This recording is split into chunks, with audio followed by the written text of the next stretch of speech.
Hi, very good morning to all of you. चलो, तो last lecture में हमने पढ़ा था कि पैरेलल मेथड क्या होती है, measurement of mass, measurement of length, measurement of time, इतनी सारी चीज़ें हम लोग पढ़ चुके थे। ओके, अब हमें शुरू करना है डायमेंशनल एनालिसिस। अब डायमेंशनल एनालिसिस क्या होता है, ओके, इसका काय के लिए इस्तेमाल होता है, ये इन सारी चीज़ों के बारे में हम डिस्कस करेंगे। Okay, look at this. First हम जान लेते हैं डायमेंशन है क्या। ओके, किसी भी चीज़ के डायमेंशन निकालना मतलब क्या करना। देखो, हम लोगों को बहुत बार ओके प्रॉब्लम्स में डायमेंशन दिए होते हैं, ओके, न्यूमेरिकल्स में या तो किसी भी चीज़ में हमको किसी भी चीज़ के डायमेंशन जनरली हमारी डे टू डे लाइफ में निकालने होते हैं। जैसे कि अगर घर का नया कंस्ट्रक्शन हुआ है और हमें क्या करनी है, विंडो बनानी है तो हमें विंडो के एरिया का डायमेंशन लेना पड़ेगा, मतलब कितनी लेंथ और कितनी ब्रेथ उसकी रहेंगी। ओके, रेक्टेंगुलर विंडो है तो ओके, तो हमें ये डायमेंशन लेने पड़ेंगे। तो हमने क्या निकाल लिया, एरिया निकाल लिया। और एरिया के डायमेंशंस क्या रहते हैं, एरिया के लिए हमें लेंथ भी मेजर करनी होती है और ब्रेथ भी। तो क्या हम बोलेंगे कि एरिया ये लेंथ इंटू ब्रेथ होता है।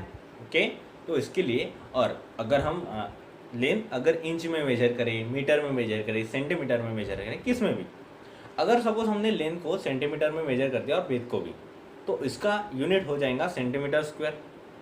मतलब हम जान लेते हैं लेंथ हो या ब्रेथ हो, एक्चुअली में वो डिस्टेंस होता है, वो लेंथ ही होती है। ओके, तो जब भी हम लोगों को स्क्वायर मेजर करना होता है तो हमें दो लेंथ लेनी पड़ेंगी, दो बार लेंथ लेनी पड़ेंगी, लेंथ इंटू लेंथ। तो यहाँ पर हमने क्या किया, एरिया के डायमेंशन बता दिए L2। अब देखो क्या है, हमने जो कि लेंथ कितनी यूज़ की, तो 2 यूज़ की, तो लेंथ की पावर हमने 2 बता दी।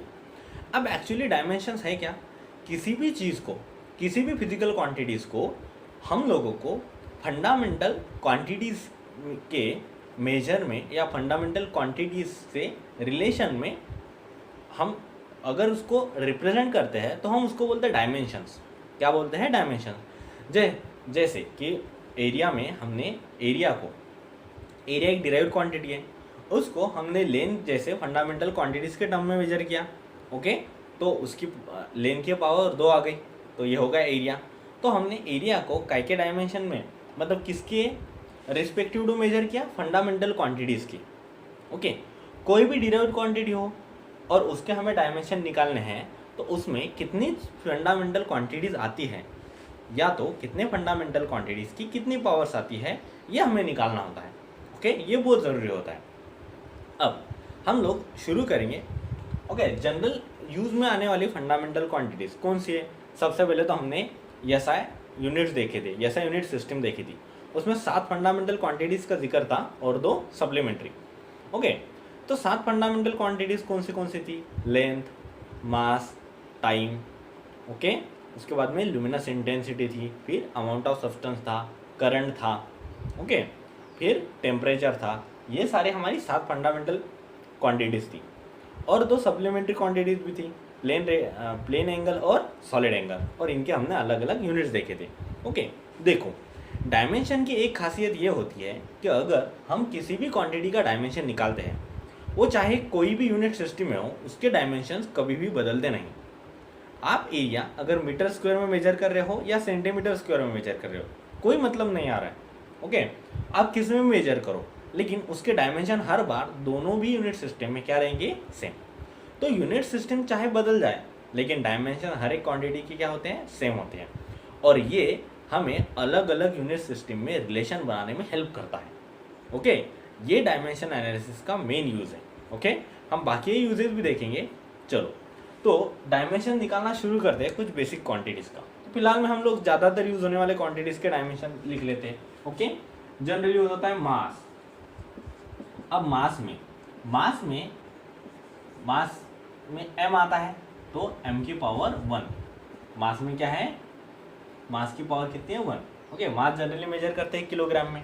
फिर आती है लेंथ का में मेजर करते हैं L1। देखो, सारे डायमेंशन मैं ब्रैकेट में लिख रहा हूँ, स्क्वायर ब्रैकेट में। ओके, तो इनकी खासियत होती है, उनको स्क्वायर ब्रैकेट में लिखते हैं। अब देखो, मैंने अगर किसी चीज़ की लेंथ मेजर की, ओके, ये L1 है, उसके बाद में मास मेजर किया तो उसको M1 लिख दिया। अगर मैं टाइम मेजर कर दूंगा तो टाइम को मैं क्या बोल दूंगा, T1 बोल दूंगा। अगर सपोज मैं डिस्टेंस मेजर कर रहा हूँ, क्या मेजर कर रहा हूँ, कौन सी quantity, distance. We know that distance is measure in metre.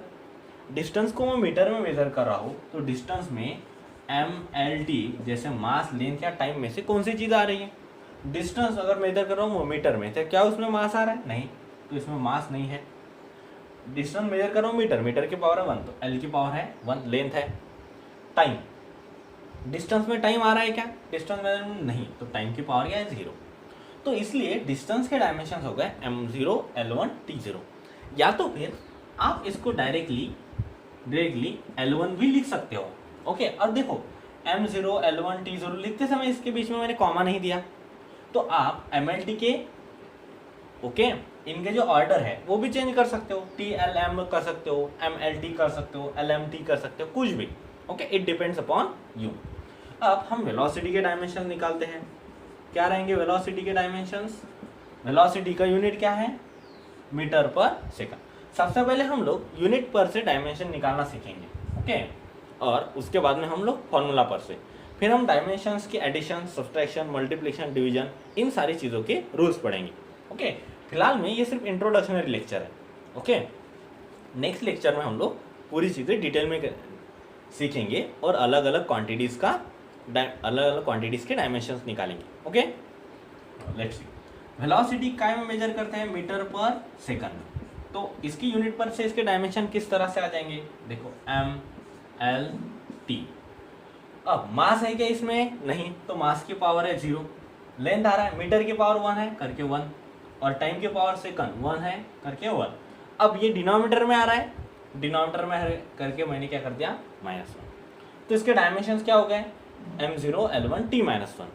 या तो हम इस तरह से भी लिख सकते हैं, देखो सबसे पहले इसमें क्या है, मीटर है, मीटर में क्या मेजर करते हैं, लेंथ, तो क्या हम बोल देंगे L1 है। सेकंड, सेकंड में क्या मेजर करते हैं, टाइम, तो T, और उसकी पावर भी क्या है 1 है, और ये डिनोमिनेटर में करके हमने उसको क्या किया, माइनस किया। समझ में आया। तो यूनिट पर से डायमेंशन किस तरह से निकालते हैं। ओके, हम नेक्स्ट वीडियो में और इसके एग्जाम्पल लेंगे। ओके, समझ में आ गया। Okay, if you are any doubt then okay tell me in comments. Okay, thank you.